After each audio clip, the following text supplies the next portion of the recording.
Let me paint a picture. You wake up in the morning still a little tired, maybe reaching for your phone before you even get out of bed. You open your notifications, and there it is. Dividend payment received, $2,300. No boss, no meetings, no deadlines. Just money showing up. And for a second, everything feels different. You're not rushing. You're not stressed. You're not calculating how many hours you need to work just to cover your bills. Now imagine this happening again next month, and the month after that, and every single month moving forward. Sounds like freedom, right? Like you've finally escaped the cycle. Here's the thing.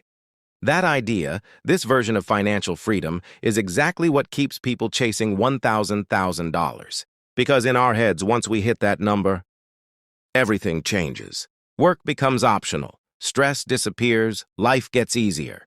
But look, what if I told you that for most people, even with $1,000 invested, that moment never actually comes? And that's where things start to get uncomfortable. But then reality starts to creep in. That $2,300 you imagined, it's not guaranteed. It's not fixed. And for most people, it's not even close to what they'll actually get. Look, the idea that $1,000 automatically creates a comfortable passive income is one of the most misleading beliefs in personal finance. Because the number itself doesn't matter as much as what that money is doing. Now, you might be thinking, okay, but $1 million is still a lot, right? Yes and no. Here's what most people don't realize. If your money is invested conservatively, like many people are told to do, you might only be generating 2% to 3% a year. That's $20,000 to $30,000 annually, before taxes, before inflation, before unexpected expenses. So suddenly, that dream lifestyle, it starts to look a lot more like just getting by. And this is where the gap appears, between what people expect money to do and what it actually does. And if you don't understand this gap early, you can spend years chasing a number that was never going to give you the life you wanted in the first place. My name is Demas, and I spend way too much time thinking about money. If you're someone who feels stuck financially, make sure to hit the subscribe button and give this video a thumbs up if this helps you out. Look, if you're watching this, there's a good chance you're doing what you're supposed to do. You work hard, you try to save, maybe you've even started investing, and on paper, it looks like you're making progress. But somehow it still feels slow. Like no matter how consistent you are, the gap between where you are and where you want to be isn't really closing. Here's the thing. That feeling, it's not random. A lot of people in their 20s, 30s, even early 40s are stuck in this exact position. You're not broke, but you're also not free. You're in this middle zone where you can afford your life, but you can't escape it. And this is where confusion starts to build. Should you invest more aggressively? Should you focus on paying off debt? Should you chase income or build assets? Now, you might be thinking, if I just hit 1,000, as everything will finally click. But look, before you chase that number, you need to understand what it actually does, because if your expectations are wrong, your entire strategy will be too.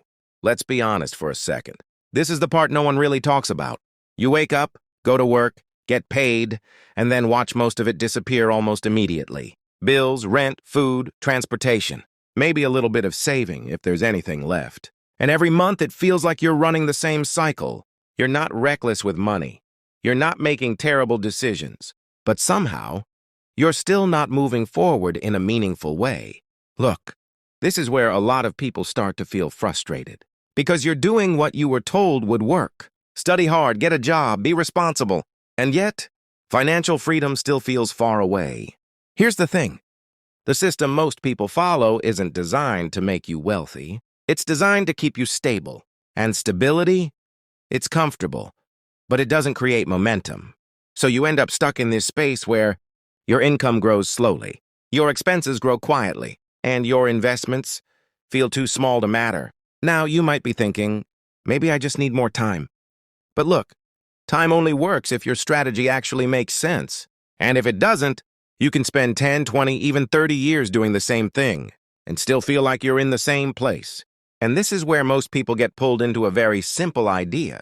Just invest consistently, be patient, and once you hit $1,000, you can live off the dividends. It sounds clean, logical, almost guaranteed. And honestly, it's not completely wrong, but it's incomplete. Here's what most people don't realize. That advice skips over the details that actually determine whether it works or doesn't. It doesn't tell you what you're investing in.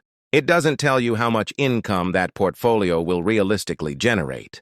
And it definitely doesn't prepare you for what happens when things don't go perfectly.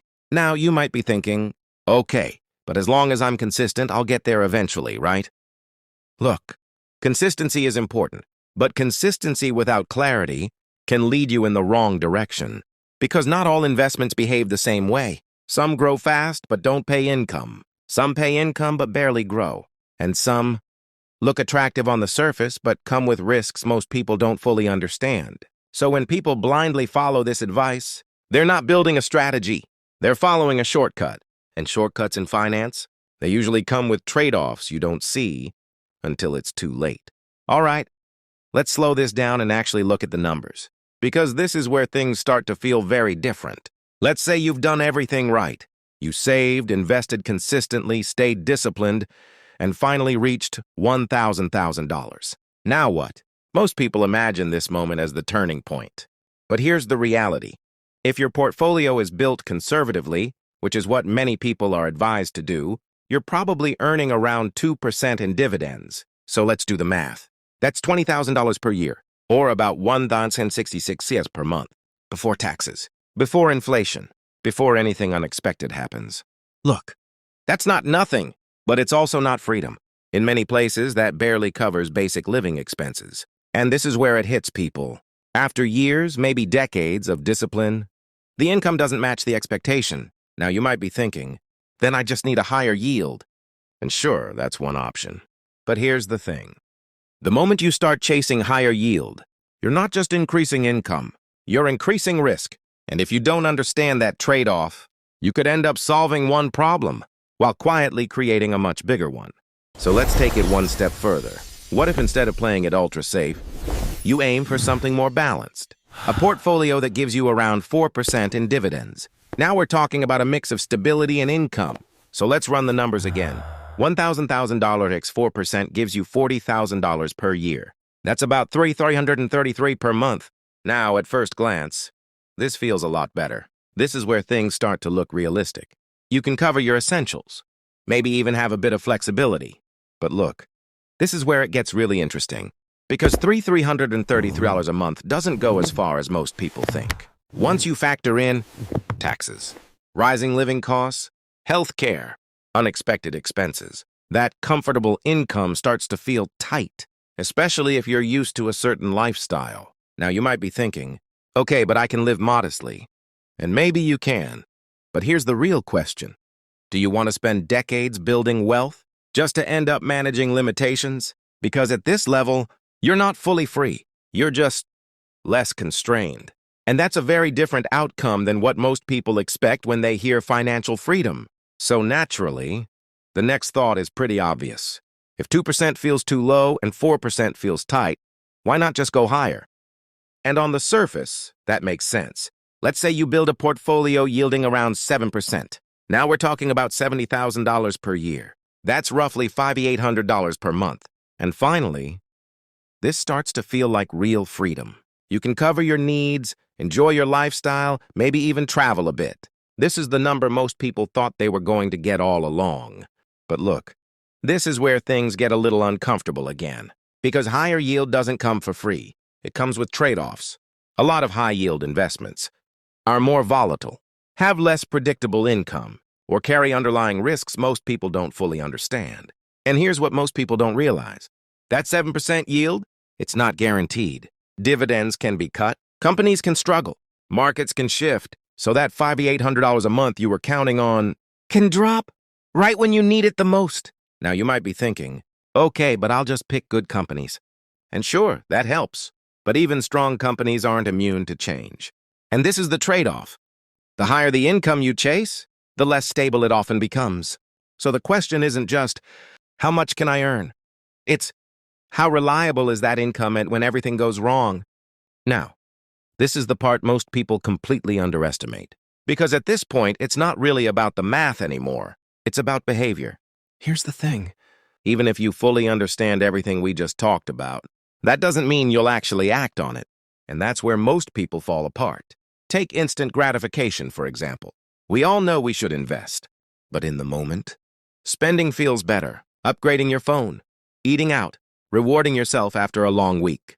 It feels small, harmless even, but over time, those decisions stack up, and slowly, they delay your progress without you realizing it. Then there's loss aversion.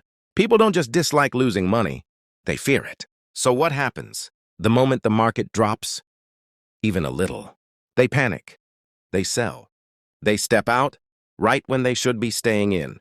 Now, you might be thinking, I wouldn't do that. But look, no one thinks they will until they see their portfolio down 20, 30, even 40%.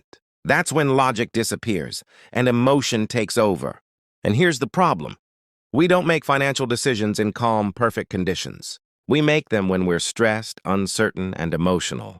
Which means your strategy isn't just about numbers. It's about whether you can stick to it when it gets uncomfortable. So after all of this, here's where the perspective really starts to shift. Because wealthy people don't look at this the same way most people do. They're not obsessed with dividends alone. They're focused on something much bigger. Total return. Here's what most people don't realize.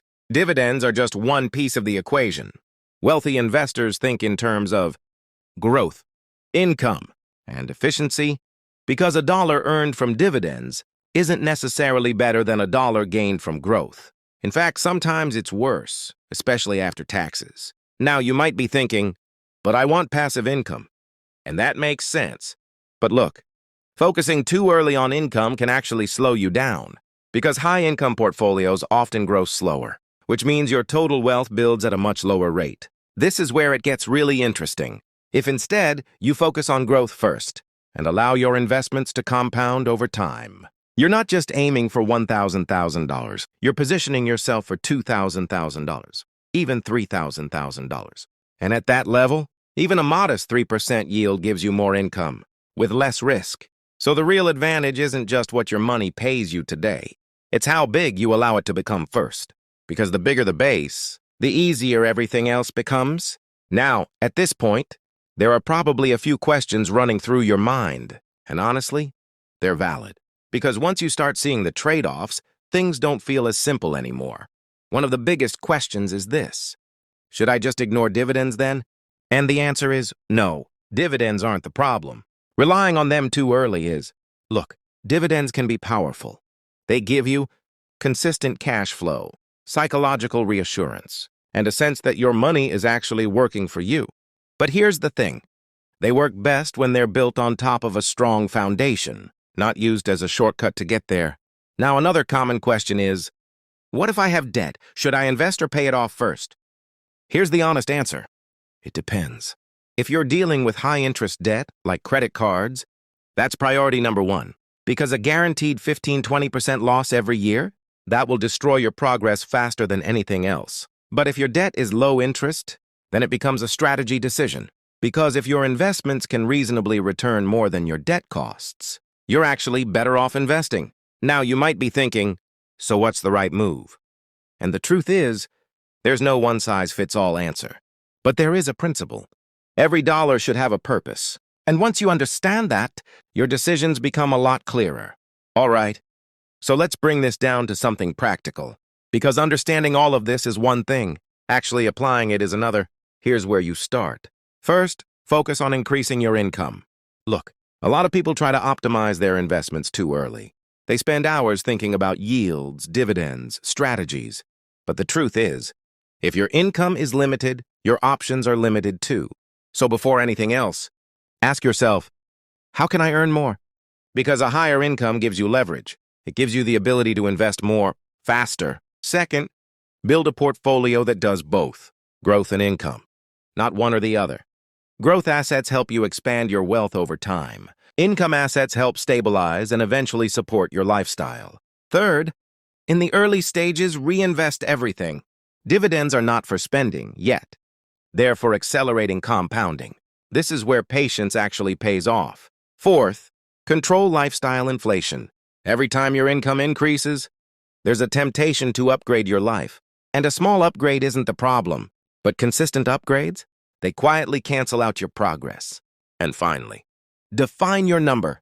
Not just a random 1,000, but a number based on your actual life, your expenses, your goals, your definition of freedom. Because once your target is clear, your strategy becomes intentional. And that's when real progress starts to happen. Look, $1 million is impressive.